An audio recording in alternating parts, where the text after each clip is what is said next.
मेरे भाई, अगर आप भी ट्वेल्थ का एग्जाम 2027 में देने वाले हो तो यह क्लास आपके लिए बहुत ज्यादा इंपॉर्टेंट है, क्योंकि आज के क्लास में हम लोग पढ़ने वाले हैं ट्वेल्थ क्लास के फिजिक्स का top 35 most VVI objective question.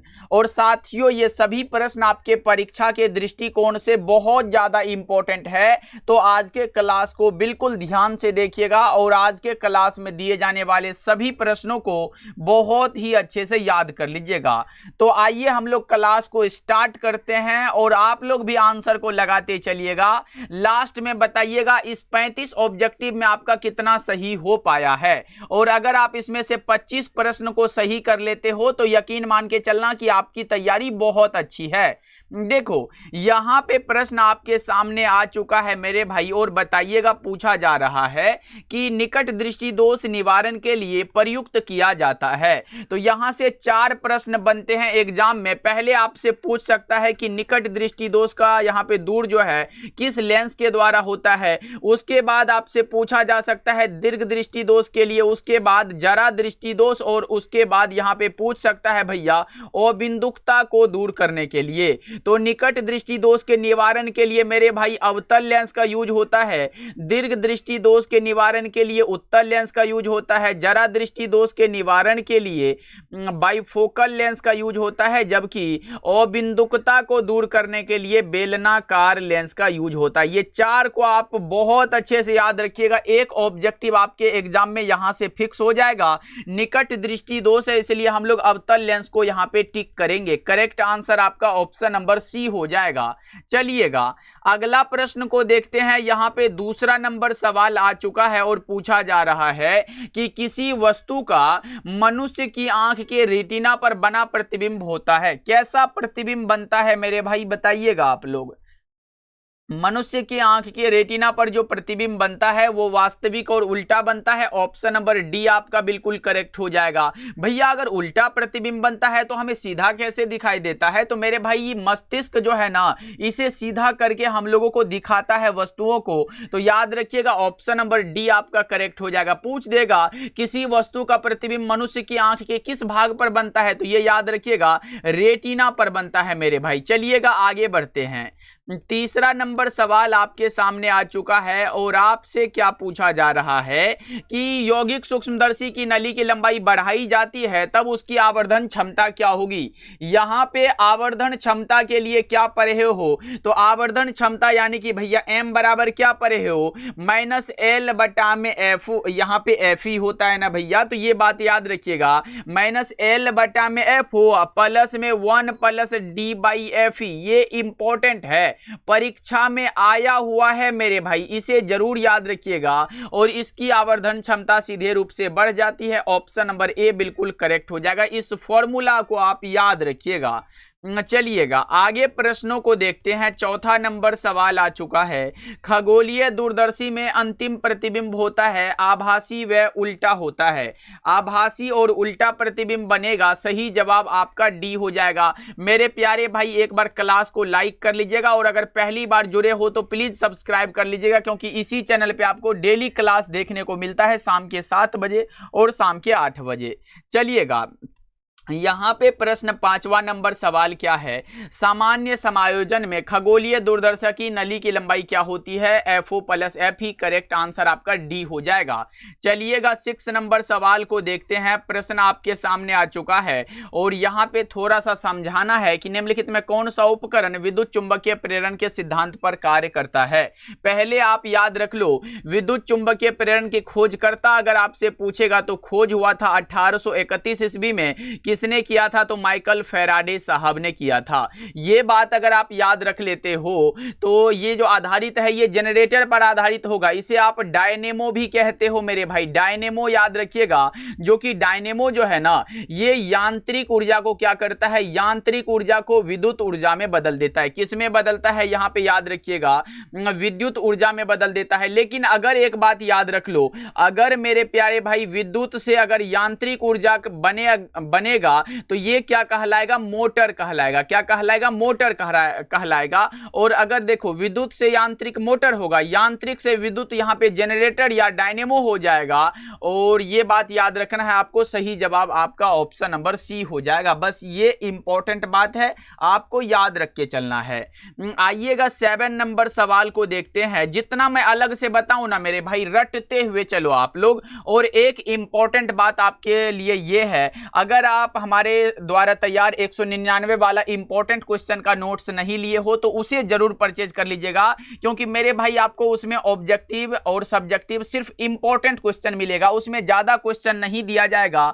और कम क्वेश्चन को अगर उतना को पढ़ लेते हो तो एग्जाम में एक भी प्रश्न नहीं छूटेगा, क्योंकि ये हर एक साल के साथियों को दिया जाता है। अब आपकी बारी है मेरे भाई, अगर आप हमसे जुड़ के पढ़ रहे हो ऑब्जेक्टिव को तो आप उसे जरूर परचेज कर लीजिएगा। इसका चार्ज मात्र 199 लगेगा, जिसमें कि आपको फिजिक्स, केमिस्ट्री, बायोलॉजी और साथ में हिंदी और इंग्लिश का नोट्स बिल्कुल फ्री मिल जाएगा। ऑब्जेक्टिव, सब्जेक्टिव सारा कुछ मिलेगा मेरे भाई। तो इस नंबर पे आप कांटेक्ट कर सकते हो 7070 82 1685 नंबर पे। चाहे तो आप डायरेक्ट हमें कॉल कर सकते हो, आप हमसे बात कर सकते हो, या फिर व्हाट्सएप पे हमें मैसेज कीजिएगा कि भैया हमें नोट्स परचेज करने हैं, तो आपको ये मिल जाएगा मेरे भाई। तो इस नंबर पे आप कांटेक्ट कर लीजिएगा। ये 199 कोई बड़ा चार्ज नहीं होगा मेरे भाई। जब आप अच्छा नंबर लेके आओगे और आप हमें बताओगे तो प्लीज इसे जरूर पढ़ लीजिएगा। आप चाहे कहीं भी कोचिंग पर हो, बट इसे जरूर पढ़ लीजिएगा। तो आइए देखिए प्रश्न को देखते हैं। यहां पे है, एसी परिपथ में शक्ति केवल व्यय होती है। किसमें व्यय होती है, तो प्रतिरोध में व्यय होती है। करेक्ट आंसर आपका ऑप्शन नंबर ए हो जाएगा। चाहे आप हिंदी मीडियम से हो, इंग्लिश मीडियम से हो, ये दोनों के लिए तैयार है। बस आप लोग जल्दी से अभी कॉल कर लो। नीचे नंबर ऐसे दिया गया होगा, चल रहा होगा नंबर। देखो विद्युत लेपन में व्यवहार आने वाली धारा क्या होती है, तो ये हो जाएगा यहाँ पे डायरेक्ट करंट। करेक्ट आंसर आपका ऑप्शन ए हो जाएगा। अभी से लेके हम आपका नंबर एग्जाम तक के लिए खुद के फोन में सेव करेंगे, और जो भी दिक्कत आएगा ना मेरे भाई हम आपको हेल्प करेंगे। और ये प्रैक्टिस सेट आता है ना, प्रैक्टिस सेट, और वो क्या होता है मॉडल सेट, जो भी एग्जामिनर के द्वारा दिया जाएगा वो सारा कुछ एग्जाम तक हम आपको बिल्कुल फ्री प्रोवाइड करते रहेंगे। टेस्ट भी बिल्कुल फ्री लेंगे। बस इस नोट्स को अच्छे से पढ़ लीजिएगा। देखो यहाँ पे क्या है प्रश्न आपके सामने, प्रति इकाई आवेश पर लगने वाले बल को क्या कहते हैं। प्रति इकाई आवेश है, लगने वाला बल है, तो आप कहोगे भैया इसे हम ई कहते हैं। ई क्या होता है, विद्युत क्षेत्र होता है। अब देखो यहाँ पे इसका मात्रक, यहाँ पे फोर्स का न्यूटन हो गया, चार्ज का कूलम, तो इसका मात्रक न्यूटन प्रति कूलम हो गया। न्यूटन प्रति कूलम इसका मात्रक होता है। दूसरा मात्रक वोल्ट प्रति मीटर होता है। ये बात याद रख लीजिएगा। अगर मैं इसका वीमा निकालूं तो ML T इनवर्स 2 हो जाएगा, बटा में आवेश का AT हो जाएगा। इसे हम ऊपर करें तो MLT इनवर्स 3 और A इनवर्स हो जाएगा। तो ये इसका विमीय सूत्र हो गया। विद्युत क्षेत्र एक सदिश राशि है, ये बात आप याद रख लीजिएगा। आइए नेक्स्ट नंबर सवाल को देखते हैं। 10 नंबर सवाल है, आवेश का रेखीय घनत्व का मात्रक क्या हो जाएगा। तो आवेश के रेखीय घनत्व का मात्रक जल्दी से बताइएगा। तो प्रति एकांक लंबाई में, देखो आवेश का जो रेखीय घनत्व है ये क्या होता है मेरे भाई, प्रति एकांक लंबाई में आवेश का परिमाण क्या कहलाता है, आवेश का रेखीय घनत्व, यानी कि लेमडा बराबर यहाँ पे देखो Q/L हो जाएगा। तो आप क्या कहोगे भैया, Q क्या है, आवेश, और इसका मात्रक कूलम होता है, तो ये लिखे, बटा में लंबाई का मीटर होता है, तो कूलम बटा मीटर। तो सही जवाब हमारा ऑप्शन नंबर ए हो जाएगा। ओके चलो आगे बढ़ते हैं। 11 का बताना। 11 नंबर सवाल है, विद्युत क्षेत्र की तीव्रता का विमीय सूत्र क्या है। विद्युत क्षेत्र की तीव्रता का विमीय सूत्र क्या होगा, जस्ट मैंने बताया था ना, E बराबर F/Q से, और यहाँ पे MLT इनवर्स 2 बटा में आवेश का AT हो जाएगा। इसे ऊपर करे तो MLT इनवर्स 3 और A इनवर्स हो जाएगा। कहीं ना कहीं हमने ऑप्शन नंबर बी को चूज करा है, आपने भी लगाया होगा तो आपका करेक्ट हो जाएगा। मेरे प्यारे भाई एक बार क्लास को लाइक जरूर करते चलिएगा, क्योंकि आपका एक एक लाइक हमारे लिए मोटिवेशन का काम करता है। देखिए 12 नंबर सवाल है, आवेशित संधारित्र पर कुल आवेश कितना होता है, शून्य होता है। आवेशित संधारित्र पर कुल आवेश शून्य होता है, क्योंकि इसके दोनों प्लेटों पर जो है वो आवेश बराबर व विपरीत होता है मेरे भाई। यानी कि आप कहोगे एक पर प्लस Q है तो फिर प्लस में माइनस का क्यूब हो जाता है, तो बराबर और विपरीत है तो इसका भैया क्या कुल आवेश 0 हो जाएगा। चलिएगा आगे प्रश्नों को देखते हैं। 13 नंबर सवाल है, किसी धातु का पराविद्युतांक कितना होता है? अनंत होता है। इसी तरह एक बार आया था पानी का पराविद्युतांक कितना होता है? तो 80 होता है। एक बार आया है वायु का कितना होता है? तो 1.00059 होता है। एक बार आया था निर्वात का कितना होता है? तो निर्वात का 1 होता है भैया। एक बार आया है बेंजीन का कितना होता है? तो 2.3 होता है। क्या ये सब आप याद नहीं रखोगे मेरे भाई? चलो आगे बढ़ते हैं।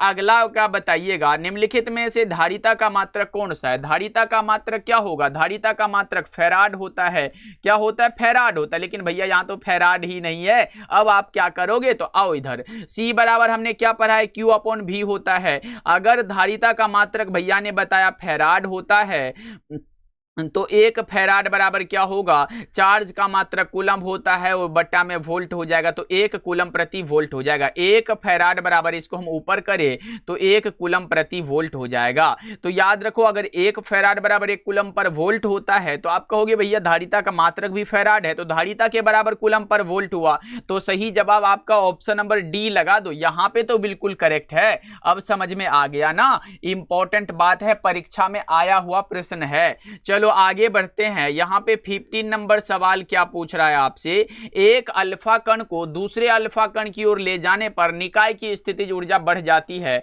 15 का राइट आंसर ए हो जाएगा। चलिएगा 16 नंबर सवाल को देखते हैं। प्रश्न यहां पे है, टी समय तक धारा आई के प्रवाह के कारण आर प्रतिरोध के चालक में उत्पन्न उष्मा क्या होती है? उष्मा के लिए एच बराबर क्या होता है? I² into T, I²RT। Option number C आपका बिल्कुल करेक्ट हो जाएगा। ऐसे H बराबर और भी फॉर्मूला होता है, जैसे H बराबर आप कह सकते हो VIT भी होता है भैया, ये भी हमें याद रखना पड़ता है। H बराबर यहाँ पे V² इंटू में T भी होता है भैया, ये सब भी हम याद रख सकते हैं क्योंकि इंपॉर्टेंट बात है मेरे भाई, तो आपको याद रखने हैं। चलो आगे बढ़ते हैं, अगला बता के चलिएगा। अगला प्रश्न आपके सामने यहां पे आ चुका है कि विद्युत वाहक बल की क्या इकाई है? तो वोल्ट हो जाएगा। और विद्युत वाहक बल के लिए E बराबर आपने पढ़ा होगा W/Q होता है भैया। अगर यहां पे देखो कार्य का जूल हम लेते हैं और चार्ज का कूलम, तो 1 वोल्ट बराबर 1 जूल पर कूलम हो जाएगा। ये भी बात याद रख लीजिएगा। यहां पे ऑप्शन नंबर सी बिल्कुल करेक्ट हो जाएगा। इसका वीमा भी बता दे क्या मेरे भाई? बताना तो वीमा भी बता दो भैया। तो लो ना, यहाँ पे जूल वाला का क्या होता है? ml2 और T−2 बट्टा में आवेश है, तो आवेश का क्या, यहाँ पे कूलम है तो इसको हम आवेश का वीमा AT लिखते हैं। इसको अगर हम ऊपर करके लिखे तो ml2 और ये T जाएगा तो T−3 होगा, A अगर जाएगा तो यहाँ पे A इनवर्स हो जाएगा। ml2 T−3 A इनवर्स, ये इसका वीमा हो गया। ओके चलो, और इलेक्ट्रोमोटिव फोर्स यानी कि विद्युत वाहक बल को हम किसके द्वारा मापते हैं? तो वोल्ट मीटर के द्वारा मापते हैं मेरे भाई, याद रखिएगा। चलिएगा आगे प्रश्नों को देखते हैं। 18 नंबर सवाल है, कार्बन प्रतिरोध का कलर कोड में लाल रंग का मान क्या होगा? मैंने ट्रिक बताया था, बीबी रॉय जीबी। बीबी किसके लिए भाई? जीबी के लिए रो रही है, तो 2 ना, 0 1 2 3 4 5 और 6, यहाँ पे सबको दे दिया आपने इतना जीबी। भैया ब्लैक के लिए, काली है तो उसे कम दिए हो जीबी भैया, 0 जीबी तुम ले लो, और खर्चा भी तो ऐसे नहीं होगा। और यहाँ पे देखो, ये ब्राउन है इसे 1 है, रेड है 2, ऑरेंज है तो 3, येलो है तो 4, यहाँ पे देखो ग्रीन है तो 5, ब्लू है तो 6। किसके लिए? लाल रंग के लिए पूछा है, तो लाल के लिए आपने 2 जीबी दे दिया भैया, तो हम 2 लगा देते हैं। ऑप्शन नंबर ए करेक्ट हो जाएगा। ओके, ऐसे भाई ये काली गोरी ना करियो, बस आपको याद दिलाने के लिए ऐसे कर रहा हूं। ऑप्शन नंबर ए आपका बिल्कुल करेक्ट हो जाएगा। ओके चलो आगे बढ़ते हैं, अगला बताइएगा। 19 नंबर सवाल है, 1 वोल्ट बराबर क्या होता है? जस्ट मैंने बताया कि V बराबर, ऐसे विद्युत विभव के लिए अगर मैं बताऊं तो V बराबर क्या होता है? W/Q होता है। 1 वोल्ट बराबर 1 जूल पर कूलम हो जाएगा। तो बस यही तो बात है, ऑप्शन नंबर बी लगा देते हैं। ऑप्शन नंबर बी लगा के चलिए आप लोग। चलिएगा आगे प्रश्नों को देखते हैं। प्रश्न यह है कि निम्नलिखित में से कौन चुंबकीय क्षेत्र की तीव्रता का मात्रक नहीं है? देखो चुंबकीय क्षेत्र का यहाँ पे तीव्रता का पहला मात्रक आप टेस्ला बता के चलोगे। क्या बताओगे? आप याद रखोगे भैया, टेस्ला बताते हैं। उसके अलावा आप जो है, उसके अलावा आप गॉस भी बता के चलते हो। दूसरा नंबर में आप वेबर बटा में मीटर स्क्वायर भी बता के चलते हो। तीसरा नंबर में आपने क्या पढ़ा है? चुंबकीय बल के लिए एक फॉर्मूला होता है, F बराबर क्या होता है? BI FYL होता है।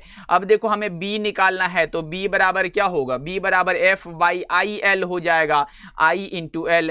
अब देखो फोर्स का न्यूटन होगा, 4 यहाँ पे धारा है तो इसका एम्पियर हो जाएगा, और लंबाई है तो मीटर, यानी कि न्यूटन बट्टा में एम्पियर मीटर, यानी कि ये भी सही है, ये भी सही है और ये भी सही है। इसका मतलब है कि ये वाला गलत होगा, इसका मात्रक नहीं है, ऑप्शन नंबर डी हो जाएगा।